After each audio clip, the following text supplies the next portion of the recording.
From the first stories told in firelit caves to the electronically recorded messages of deep space, we leave the 20th century with no regrets. Time bends, space is boundless, and when humanity gasps its last, all that will remain, if anything, will be the theater of tomorrow. Tonight's episode is Dust Runner, Tempest in the Valley.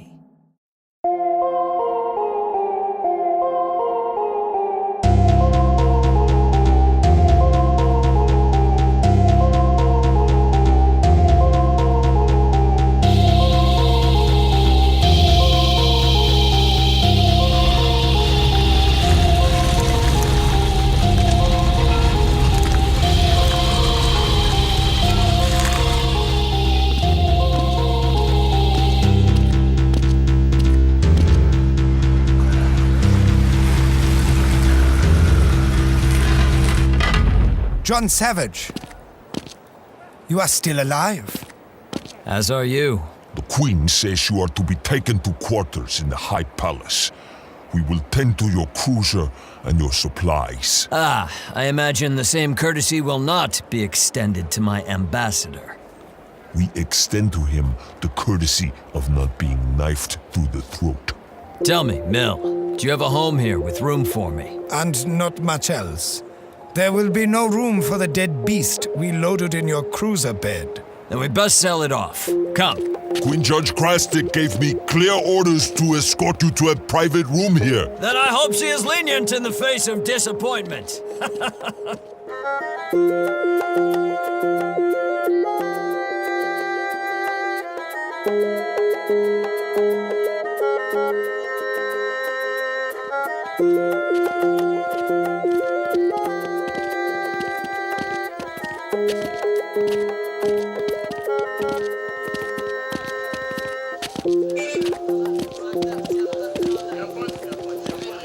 We need to sell this beast off quickly.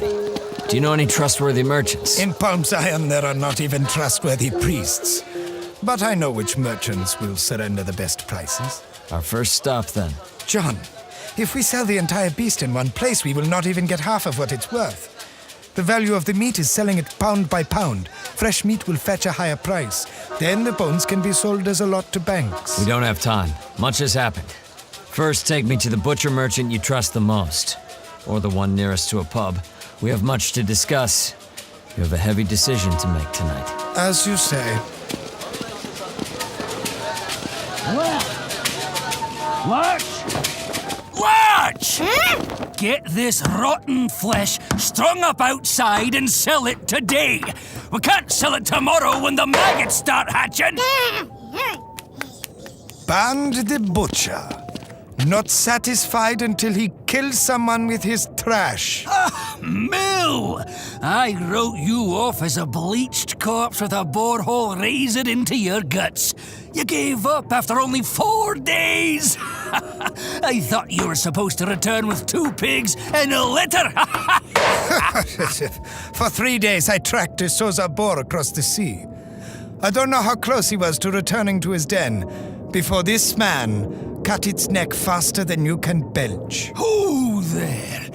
Is that a middleman standing as tall as anything in my butcheria? Indeed. John Savage. The name's banned. Say, my father used to tell us he had seen a middleman once in his youth. I never believed him. Well, I guess now my kids will have something to call me a liar for. Your rotted gonads won't give you any children. But Lurch will be glad of a new reason to doubt your words. As true as ever, Mill. How many pounds of pig flesh can I cheat you out of today? I'll even give you a decent price this time to impress your middleman friend. How much would you give us for 5 pounds of killed yesterday meat? 5 pounds, huh? I suppose I could go as high as 7. 7? And this is the price that's meant to impress me? 7 for 5 pounds? Mill told me you were the finest, near most wealthy butcher on the east side of the city. And you offer me 7 lura? I can do 8 lura if the meat's as fresh as you say. One time only price, Mill, for your attractive friend. As though you had not ever traded 8 lura to me for meat. And I've never brought in fresh boar meat. You've done better prices on the skin-black rabbits that I bring in for hot stews. All right. Rob me blind. You may as well, then. 9 lura, and do not ask me for 10. If I tell you this meat still has the bone in it, then could I persuade you to give us 10 lura for 5 pounds? The bone? You would part with the bone and the meat? My friend is in a hurry, and I suspect not very bright. Lucky day for you, band. Fresh killed yesterday with the bone. Yes, I think I can do 10 lura for 5 pounds. Well done. Mill was right about you. Your reputation reflects very well on you. In this city, reputation is all we have. You might not know much about that, middleman. Perhaps not. It's a deal, then. A deal! If you could collect, we may need help bringing the meat in. 3 men to carry 5 pounds? How weak have you become, Mill? You misunderstand. We have brought the entire Sozar boar. What? Say that again. A full buck. 700 pounds at least. Tusk to tail. Hold on! The deal was for 5 pounds! Pa! 5 pounds. If you want to back out of the deal, though, we can take our pig to another butcher, quote him your price, and let him know you won't keep your deals. Hopefully word of that doesn't get around the city. Bad for business. Oh, you tricked me, Mill. I never want to see your half-rotted old face in here again. Larch! Open the safe. Then get out here and help these rats unload their meat.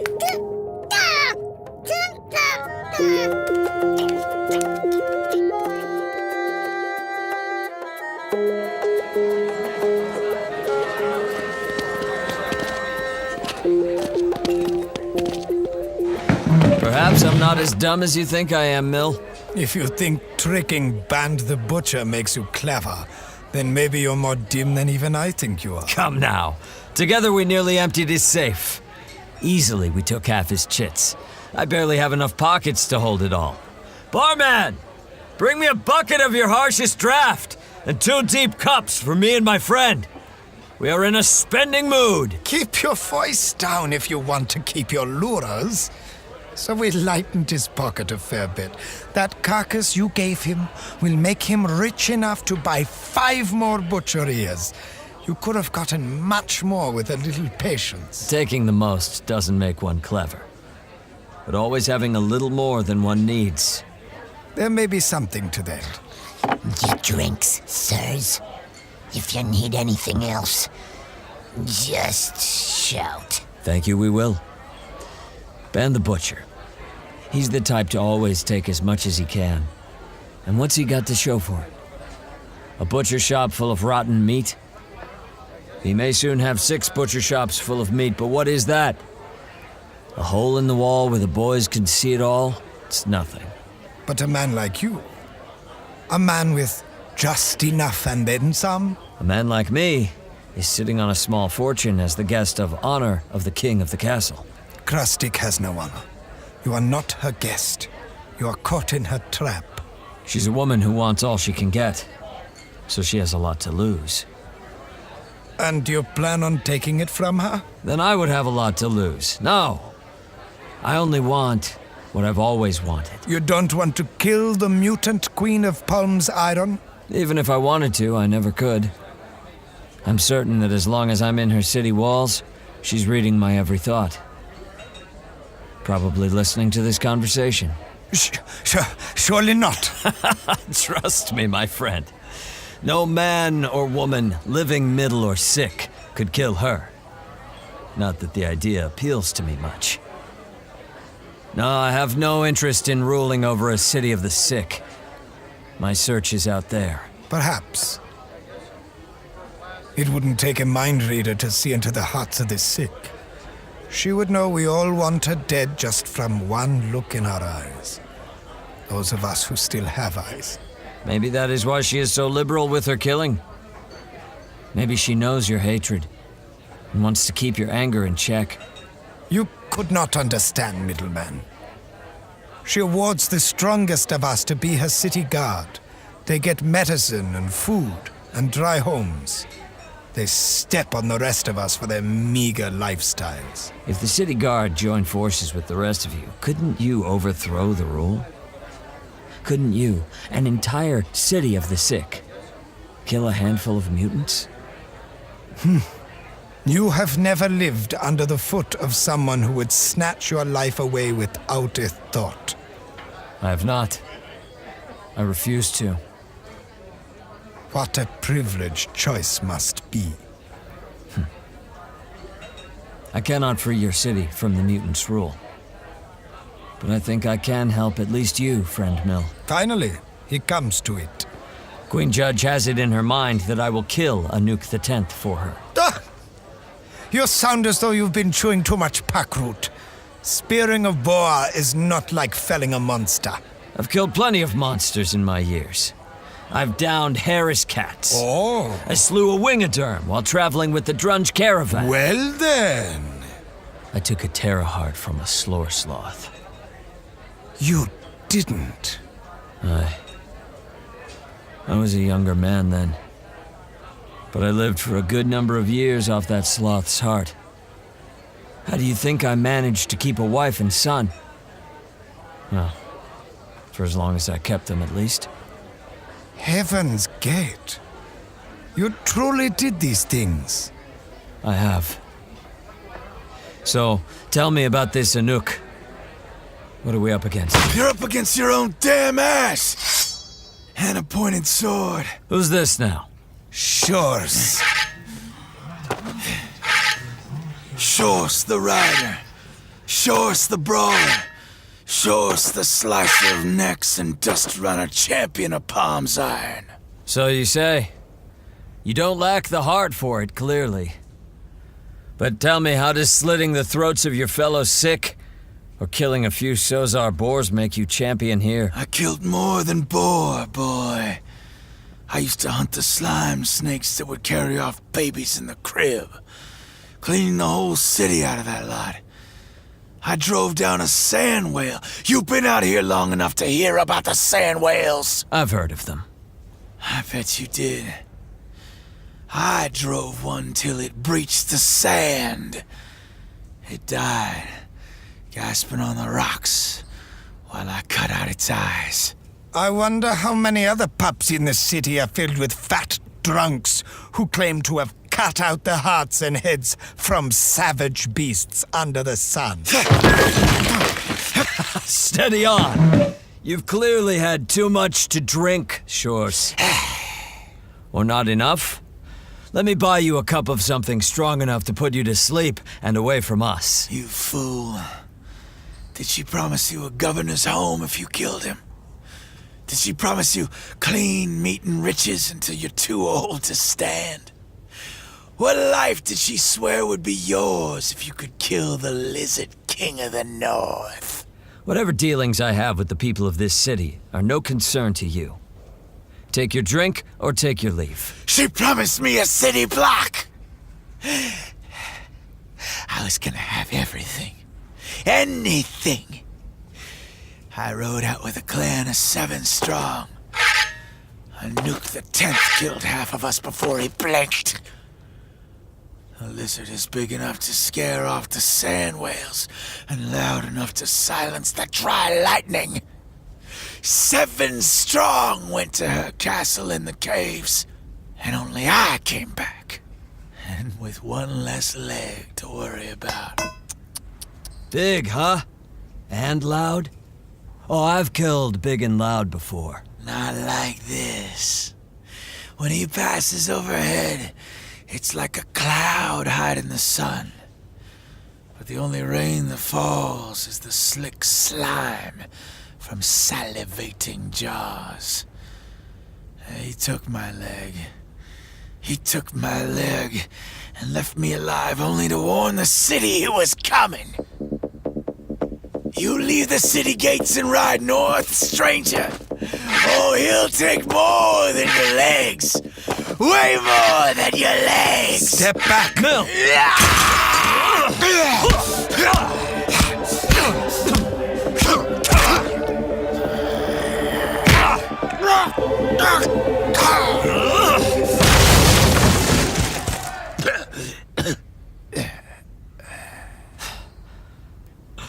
Tougher than he looks. But anyone who talks that much isn't gonna be much good in a fight. Anyone who helps carry this man outside gets a free drink courtesy of John Savage. And draft for us. Right away. You have a strange way of doing things, John. It's not so strange to punch a loudmouth in the face at a pub, is it? You agreed to defeat Anuk the 10th, and you don't even know who he is. What he is. I know now.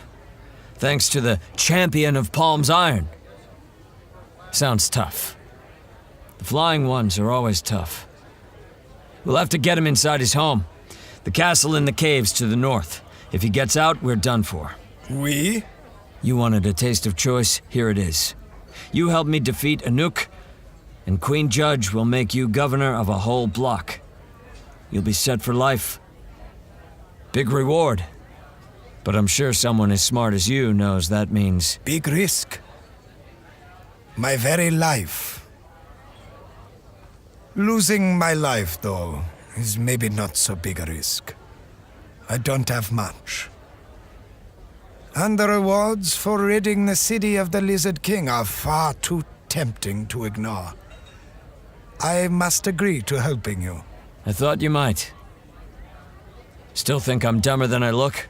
Crueler, perhaps. This choice you offer isn't much of a choice at all. And if you are offering me my own block, whatever you're getting must be worth a city's fortune. It is. She's promised me one of the sun diamonds that powers Palm's Iron. No. Yes. And I'm going to use it to power a city for middlemen and women. So much for the humble adventurer. Taking only what he needs and then some.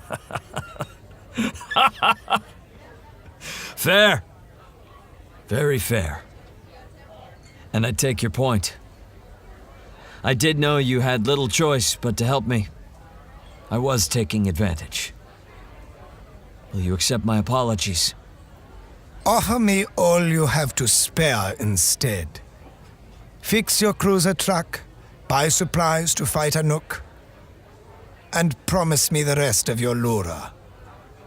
Offer it to me, free of any obligation. Tell me it's mine, and we can part as friends. That is a choice. That is a freedom. My trusted friend and ambassador, I am going to repair my cruiser, get supplies, water, food. After these expenses, I offer you the rest of the lura Band gave us. To start a life here. Or leave, find another city less cruel. There are kinder mutants out there. Not many, and not by much. But you'll have enough chits to do what you like. You cannot offer this lightly. I don't. I won't need it. If I kill Anuk, I'll have more than enough power to command a city. If I don't, I'll be dead. The money is yours, whatever you decide. I could fill my purse with lura right now and leave. You wouldn't stop me? I would stop you only long enough for one more drink. But still you ask for my help. I don't know if I can do this alone. Hell, I don't know if we can do it together. But it seems to me we're at a crossroads. Here we have the chance to fulfill our life's dreams. We could have it all. And all we need to risk is everything. Now that is a choice I am happy to make. Let's you and I kill a lizard king, or die in the desert, as eventually we all will.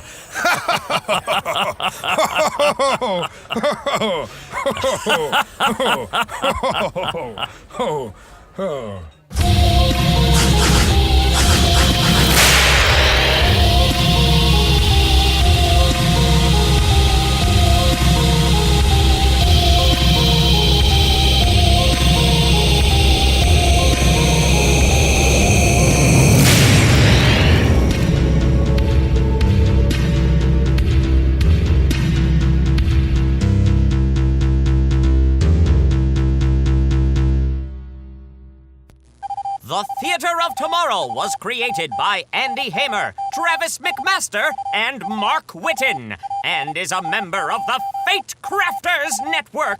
Dial your telelectroscope to theateroftomorrow.com to listen to our full catalog. Rate and review us on iTunes, and become a social being by visiting the Theater of Tomorrow on Twitter, Instagram, and Tumblr. This production was fortunate in securing the services of E.K. Dagenfield, Kelly Ninoltowski, Jay Preston, Sam Regal, and Mark Whitten, with music by Wes Rodri. For more audio dramas and podcasts, tune in to FateCrafters.net. Today's recommendation is Sable.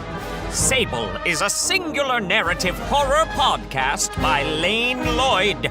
What starts off as a simple case of small-town scares quickly escalates to a ticking clock, a battle between gods, and the ever-disappearing line between reality and fiction. Stay tuned for the next thrilling episode of Dust Runner, Tempest in the Valley. Tonight's production was a work of fiction produced entirely for the Theater of Tomorrow.